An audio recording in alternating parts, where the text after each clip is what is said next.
扶贫基金会总执行长于宝运特地从马来西亚飞到香港，为了一对相隔两地的母女传达彼此思念之情，完成他们俩无法相见却深深挂念的心愿。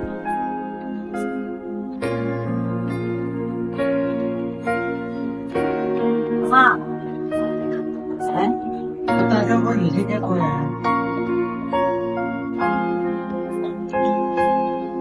就得你一個喺屋企啊？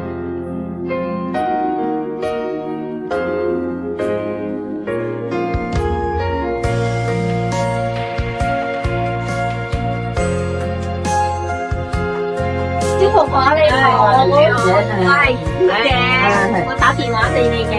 哦，你慢慢嚟。你慢慢問啊。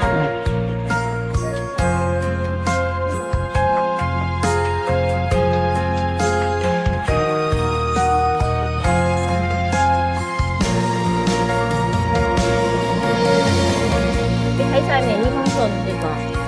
你未睇晒？你我讀俾你聽冇？我讀俾你聽。好啊，好啊。我讀俾你聽下。佢講：首先我感恩師姐俾呢個機會寫呢封信。我嘅家人，我好想念你哋。文字好難形容我對你哋嘅想念。我恨對不住你哋，真係好對唔住。我知道我冇做好一個女兒嘅責任。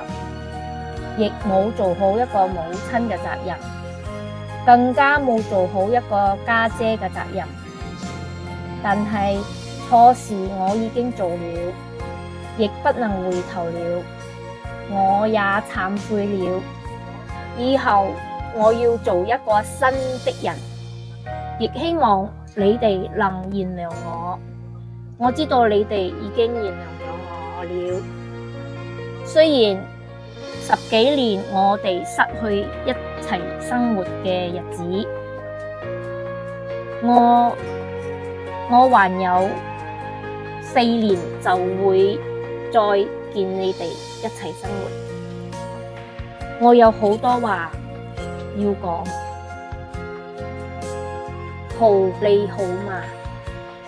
我好想你，有女朋友了嘛？工作順利嘛？和同事們還好嘛？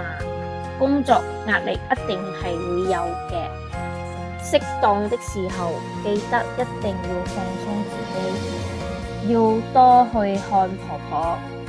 如果有事可以揾我表哥商量，或者老豆傾傾。我在這裏什麼都做不了，只可以祈禱俾你哋，我的親人們，願你哋時時平安、健康、幸福滿滿。阿彌陀佛，你女仔，多謝，多謝你，唔使多謝我嘅，我同你有緣嘅。係啊，都係多謝你。多謝你哋，你要照顧好自己，然之後咧，你女女會翻嚟嘅。4年，仲有4年你就翻嚟噶啦。4年好長時間啦，真係呢班長又唔係好長，呢班唔長又好長。而家唔過10幾年啦。係啊，10幾年。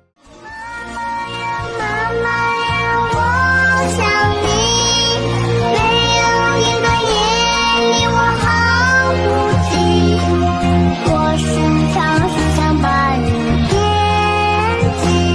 媽媽累了，你就好好休息。媽媽呀，我想你，是你讓我鼓起了勇氣。我們約好了吧，約好了吧，來世在這裡團聚。